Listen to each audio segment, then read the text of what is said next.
This week I put out some new fragrances that you're gonna want to stay tuned for.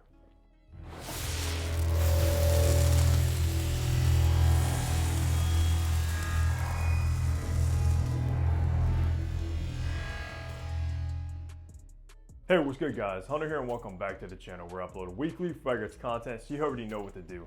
Hit that subscribe button down below. If you haven't already, follow me over on my Instagram page. So today is, of course, another weekly fragrance rotation that I do on a weekly basis. And if this is the first time you are tuning in to this series, we basically run down what fragrance I wear on each day, how many sprays, the kind of weather outside, and if that fragrance happened to get a compliment or not. So let's just get right into Sunday. Sunday was in the low 90s and sunny outside, and I pulled out a fragrance that I almost forgot I actually owned, and it is a Zaharoff The Most Wanted EDT Intense, which is one of the newer Most Wanted flankers. This one, however, is a little bit more airy than the original Most Wanted, with this kind of boozy cognac note going on, I believe. And it's honestly very good, but kind of weird for them to come out with a less concentrated flanker of the original Most Wanted, to be honest with you. It's still probably not my favorite from this line. I think I still prefer the original Most Wanted, and I believe they also have a Most Wanted Le Parfum. So Azaro has been cranking out the wanted flankers because at the end of the day, this is a flanker of a flanker, which is funny. However, on Sunday, I did do 5 sprays of the EDT Intense. The performance wasn't the best, especially when it comes to the longevity. The projection, however, did project very nicely. And like I said, I wore this on a nice kind of like low 90s sunny day, which this probably isn't the best suited for. But when I saw this, I was like, wow, yeah, I remember this being a boozy Most Wanted, and for some reason, I was just in the mood for it regardless of the weather outside. Because at the end of the day, it doesn't matter really if it's hot outside, cold outside, winter, fall, spring, summer, you can still wear whatever you want. Especially for me, I'm always testing fragrances, so sometimes I have to wear like heavy dense fragrances in the summer to test them, which obviously isn't usually the most ideal, but you can still get away with it. So that's what I wore for Sunday, is the Most Wanted EDT Intense. Monday was in the mid 80s and sunny outside, and I pulled out a discontinued classic gem thanks to my brother Dominic. Shout out to you, man. I'm so grateful to have this part of the collection now, and it is Luciano Pavarotti, which is actually a celebrity fragrance from the 90s, which is crazy because this does not smell like your typical celebrity fragrance by any means. It might even be probably one of the first celebrity fragrances ever made. And if you don't know, Luciano Pavarotti was an opera singer. I believe he was Italian as well, and probably just a very classy gentleman, which this also just gives that kind of vibe without a doubt. Because in this one, it opens up very lemony, green, fresh, but it dries down into this very elegant florals with this honey and leather combination, which is very, very unique, especially at the time this came out. And seriously might be one of the best 90s fragrances in my collection and that I've ever smelled, because yeah, this stuff is fantastic and I enjoyed the wearing experience.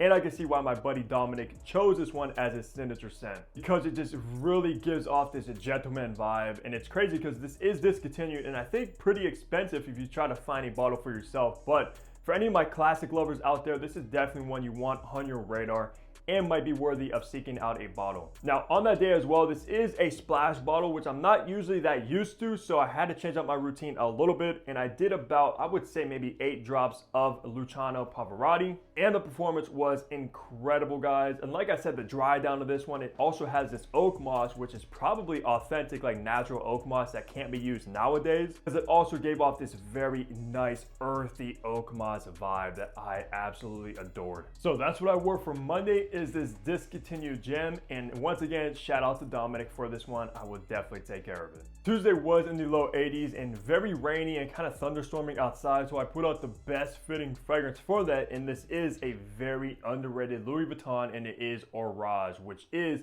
one of the better ones in the men's collection, to be honest, that is way overlooked. And if you like something like Terre Hermes, this is a must check out because it's in the same family. I would choose this probably over Terre Hermes 10 out of 10 times. And with this one, you are gonna get this very crisp, kind of bitey bergamot in the opening that does dry down with this sort of irisy kind of tone to it, with of course that earthy patchouli and that signature vetiver note that is used in this scent profile. And the reason why I pulled this one out on Tuesday is because the name Orage actually means thunderstorm in French, so it's only fitting. On Tuesday as well, I did do 8 sprays with Orage. This is one of the better performers when it comes to freshies from Louis Vuitton, at least for the men. Even though it's not a nuclear fragrance, but it's also not a very kind of soft, timid fragrance either. It will kind of perform throughout the day for the most part and just smells so high quality, guys. So like I said, if you love Tour de Hermes and you want to get a Louis Vuitton, this is one I would absolutely recommend you check out. Wednesday was in the low 90s and sunny outside, and I pulled out one of my favorite designer launches of last year, and it is Tumi's 19 Degree, guys. I absolutely fell in love with this fragrance when I got it last year. It actually blew my mind, to be honest, because in this one you are going to get this very fruity raspberry, I think a spicy saffron going on in there as well, along with this kind of suede leather combination. And it's so good. It has this very seductive, kind of sexy nature about it also. And if I had to only keep one fragrance from the house of Tumi, and I do own every single one in the collection, 19 Degree would be that one. This one is outstanding, and it is also an extrait de parfum, so you're obviously gonna expect very good performance, and very good performance is exactly what you get with this. And if you do want to check out Tumi or 19 Degree in and of itself, you can go over to like So Avant-Garde and use code Hunter10 to save 10% off, because I don't really believe these really hit discounters. They are pretty expensive, especially 19 Degree, which I think is around 175 bucks. But even at that price, I honestly think it's worth it because the scent profile is just so good, guys, and it doesn't really remind me of anything else. It's actually very unique, and that's kind of shocking, especially coming from a designer fragrance like this. This would be a perfect kind of like date night, evening out, maybe going to like a club, going to a nice dinner with a girl. This is a good go-to for that. Anyways, on that day, I did do 8 sprays of 19 Degree. Like I said earlier, being an extrait de parfum, this stuff just performed easily all day long. You don't even need 8 sprays. That's maybe even overdoing it. I just can't get enough of this fragrance, guys. It always puts a big smile on my face, and that's why I wore it on that day. Thursday was in the low 90s and sunny outside, and I pulled out a brand new fragrance from Afnan that I just got in the mail, and it is Supremacy Silver, which isn't the most popular from the Supremacy line, which would be, of course, not only Intense, which I also do own, but guys, this one I might even prefer when it comes to the scent profile alone, because this one is actually much closer to Aventus than Not Only Intense, which kind of takes a twist on like hacivat and aventus with that black currant note in there with no pineapple. This one though has pineapple, it has the apple note, and it's also very smoky from the birch note in here, guys. So if you love smoky aventus, you will love this one, especially at the price you can get this for. It's an absolute must. And it's crazy that Not Only Intense got most of the hype over like Supremacy Silver and any of the other flankers in this line, and I believe this one's been around longer if I'm not mistaken on that. The only thing I prefer with Not Only Intense is the performance from that one is nuclear. It's also an extrait de parfum compared to this being an eau de parfum. But if performance isn't the biggest thing for you and you love like just scent profiles and fragrances that smell good, I would actually suggest Supremacy Silver, especially if you love Aventus and that smoky Aventus. I will have to review this one very soon, but on that day with this, I did do 10 sprays. Like I said, the performance wasn't on par with Not Only Intense, but man, I really enjoyed the wearing experience with this one, and it was much more smoky than I was expecting. So that's what I wore on Thursday, is Afnan Supremacy Silver. Friday was a little bit cooler in the low 80s and cloudy outside, and I pulled out another brand new fragrance from Afnan that I've been wanting for a while now, and it is Tarathi Brown, which of course, if you know me, I've hyped up Tarathi Blue a lot since it is inspired by my signature scent.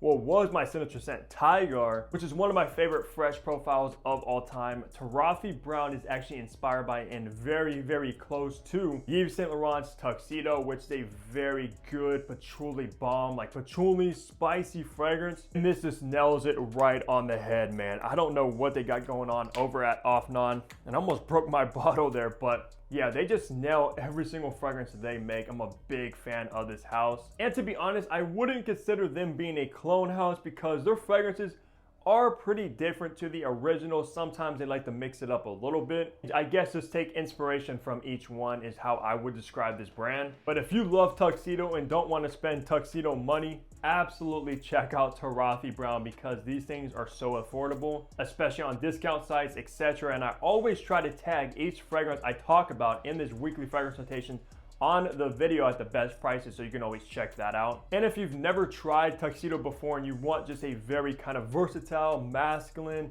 spicy, earthy patchouli style fragrance. Absolutely get your nose on this one. I don't really see many people being disappointed with it. And of course, just like you expect from Afnan, the performance was above average from my testing. Because on that day, I did do 10 sprays of my first wearing with this one just to get a full body wearing experience and see how it performed, see how it developed, and see how long it lasted. And honestly, no complaints whatsoever. And for me, I actually don't own a bottle of Tuxedo in the collection. I do have a decant and very familiar with that scent profile, which I've always loved. So this has a perfect spot in the collection, and I can see myself reaching for this one quite often. Wrapping the week off on Saturday, it was in the low 80s and rainy outside, and I put out yet again a brand new niche fragrance in the collection, which is New Notes Bonbons à la Valette, which I hope I'm pronouncing right.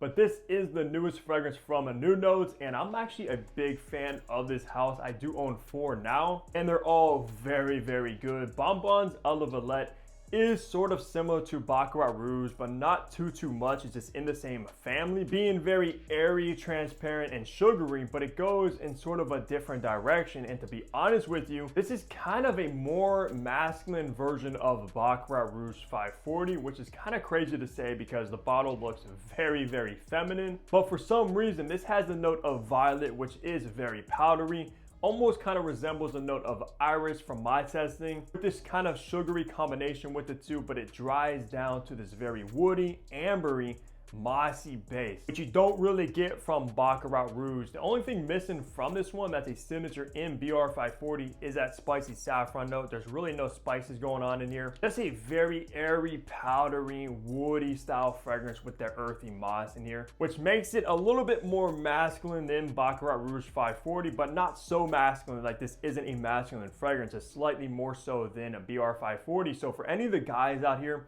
that love kind of like the scent profile from Baccarat, but think it's a little bit too feminine, you might want to check this one out because I had no problems wearing it whatsoever. And geez, guys, this is an extrait de parfum, and I got easily probably around 12 hours of longevity. This stuff lasted it so long, which very much surprised me because when you smell it, it doesn't seem like something that's gonna last all day, but it definitely did. And I only did do 5 sprays of Bonbons à la Valette, and I actually really like this kind of color scheme. I don't have any bottles in my collection with this kind of purpley violet hue bottle style going on. I think it looks very, very cool. And to be honest with you, New Notes always has like the best marketing. I love their promotions for all of their fragrances, just very, very different. So definitely check out this one if you love Baccarat Rouge 540. I think you will still enjoy this one, and it's not redundant at all because they're not that similar. But that's gonna do it for my weekly fragrance rotation. As always, guys, let me know down below the bangers you guys chose to wear, and also leave a like on the video if you enjoyed it. Subscribe if you guys haven't already, and you already know I'll catch all of you back here in my next upload. Take care, everybody.